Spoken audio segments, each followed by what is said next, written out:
Salut les stratoniens, salut à tous, j'espère que vous allez bien. On est parti aujourd'hui pour une nouvelle vidéo d'analyse technique sur les cryptos. On a mine de rien pendant ce week-end des choses assez intéressantes et on peut voir qu'on a quand même un espèce de petit range qui se forme et on va regarder ce qu'on peut en faire avec ça.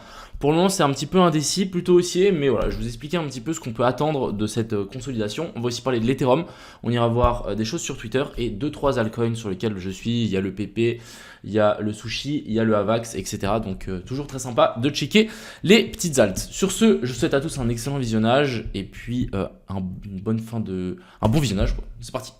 Crypto,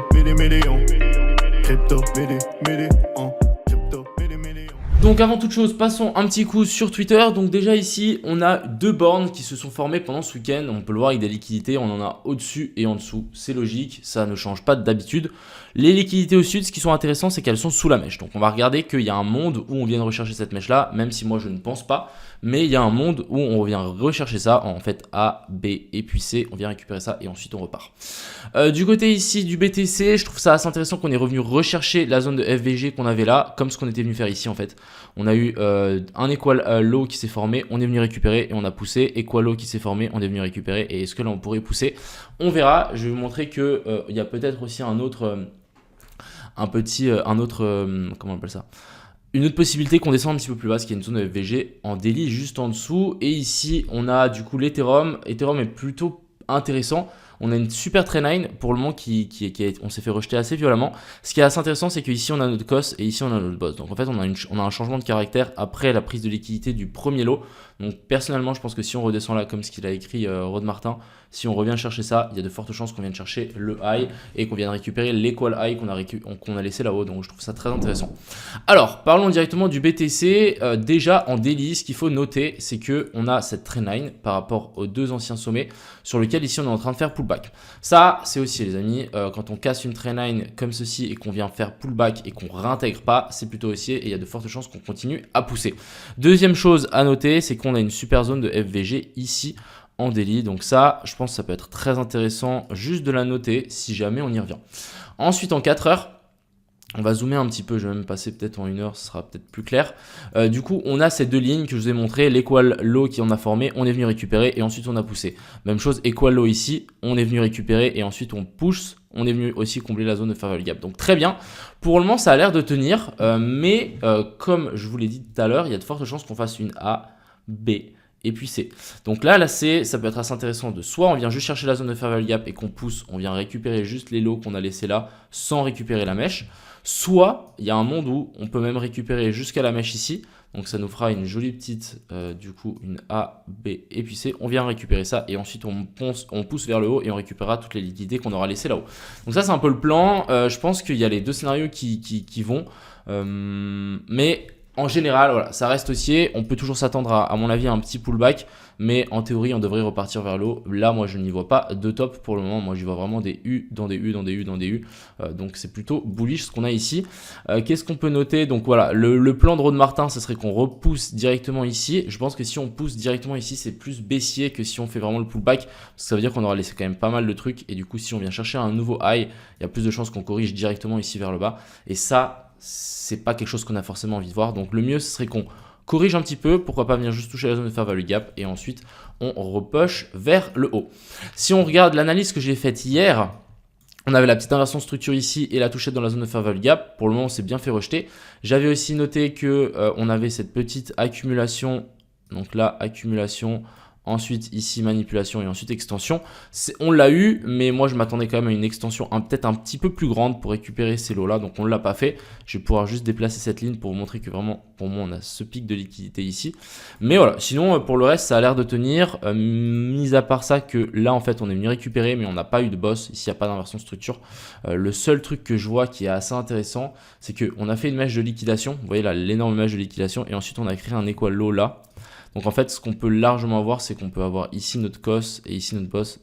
Je sais pas, je sais que c'est un petit peu plus différent que d'habitude, mais en gros, il faut, je pense, des fois enlever ces mèches de liquidation parce que c'est vraiment des liquidations en cascade et c'est pas très intéressant de venir chercher ces mèches là. Donc pourquoi pas avoir ici notre COS et notre boss.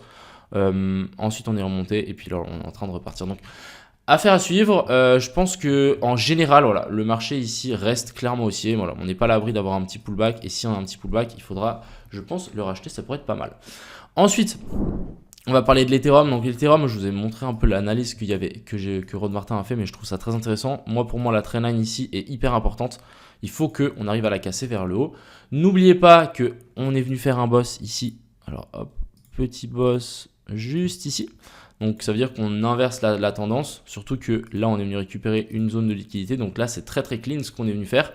N'oubliez pas que souvent on corrige en... ouais, je vais même compter A, B et puis C, pourquoi pas venir chercher un dernier lot pour ensuite repartir.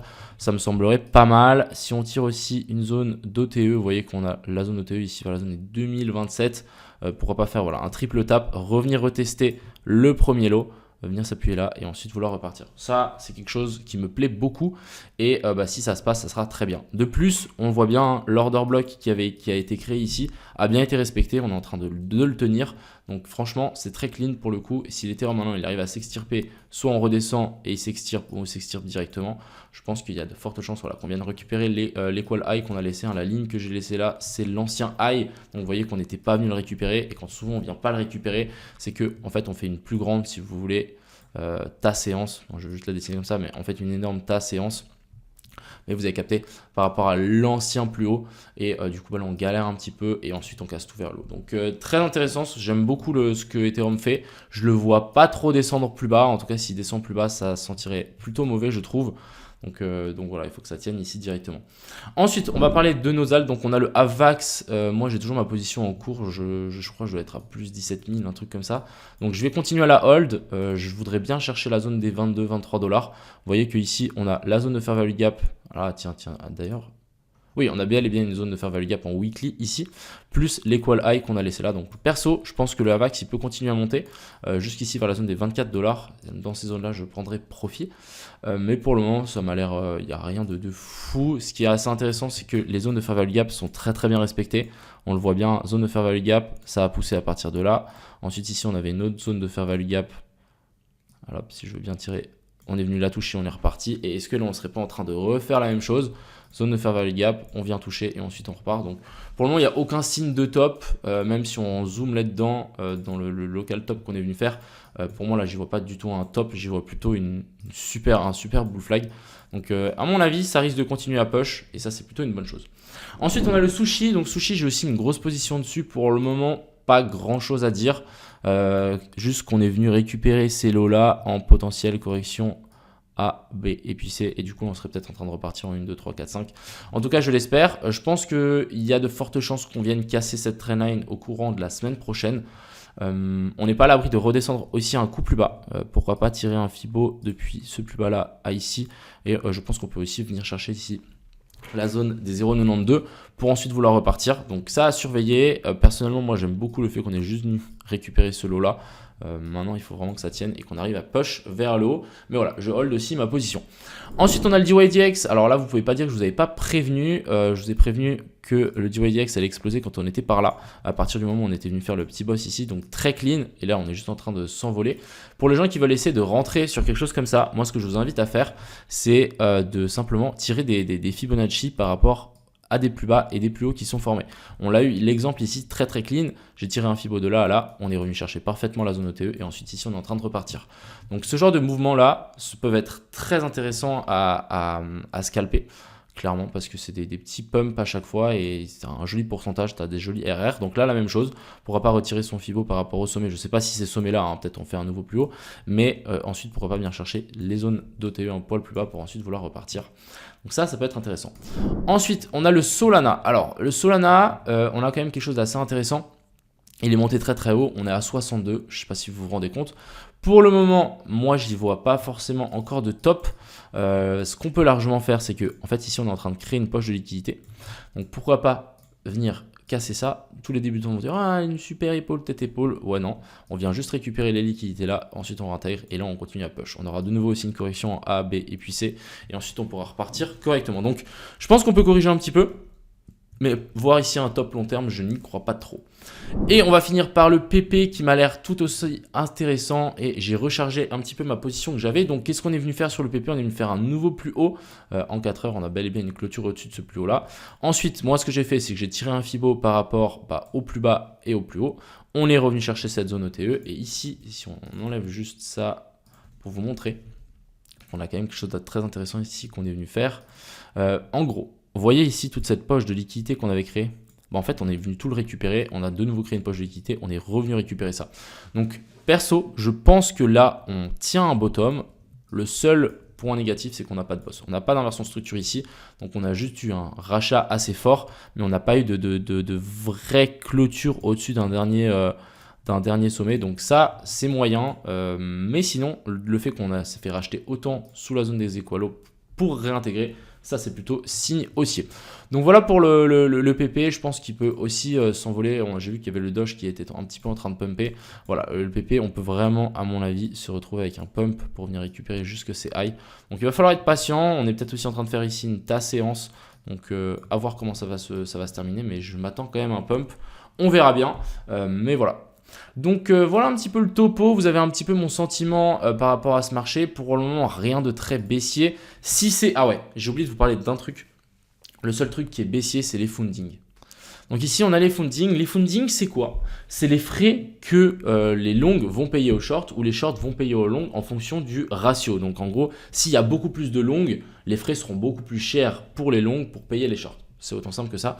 Donc ici, qu'est-ce qu'on peut voir? On peut voir qu'on en a énormément qui sont dans le rouge. On a le BTC qui est monté 20 fois plus haut que la normale. Et vraiment, on a pas mal de trucs dans le rouge. Donc ça veut dire qu'on a beaucoup plus de longs actuellement sur le marché. Ça veut dire qu'on a plus de liquidité au-dessus à venir chercher. Donc les market makers ont plus tendance à faire descendre le marché que le faire monter. Après, c'est seulement indicatif. Parce qu'en bull run, moi ici, j'ai vu qu'on pouvait encore avoir un chiffre. On était à 0,4%. C'est gigantesque. Donc ça veut dire qu'on serait encore un x20 supérieur par rapport à ça. Donc c'est pas dramatique, mais il faut quand même garder ça en tête qu'on n'est pas à l'abri de nous faire une correction pour liquider 2-3 longs parce que le marché commence à être assez chargé. Et ensuite, pourquoi pas repartir dans le bon sens. Et le bon sens, c'est vers le haut. Donc voilà, ça c'est à noter aussi. J'ai oublié de vous le dire avant. J'y pense maintenant, mais c'est quelque chose à surveiller. Et puis, mais c'est pas parce qu'on est dans le rouge qu'on doit baisser. Clairement pas. En bull run, les gars, vous allez voir qu'ici on peut rentrer, on peut aller dans le rouge, mais vraiment dans le rouge. Vous allez payer des frais de fou furieux et le marché continue à monter alors qu'il y a tout le monde qui est en long. Donc voilà. Ça, c'est ce que je voulais vous montrer aussi. Donc, vous avez un petit peu toutes les clés, je pense, à surveiller. On a ça, bref, un petit peu tous les scénarios possibles. Personnellement, je vais hold mes positions que j'ai actuellement sur les alts et puis on verra bien. Sur ce, je vous souhaite à tous une agréable fin de week-end, une excellente semaine. La semaine prochaine, les amis, il n'y aura pas de live tous les matins parce que je suis en vacances, mais je vais quand même essayer de vous faire une vidéo tous les jours. Donc voilà. Sur ce, j'espère que ça vous a plu et je vous souhaite à tous un bon week-end. C'était Crypto Mignon. Ciao.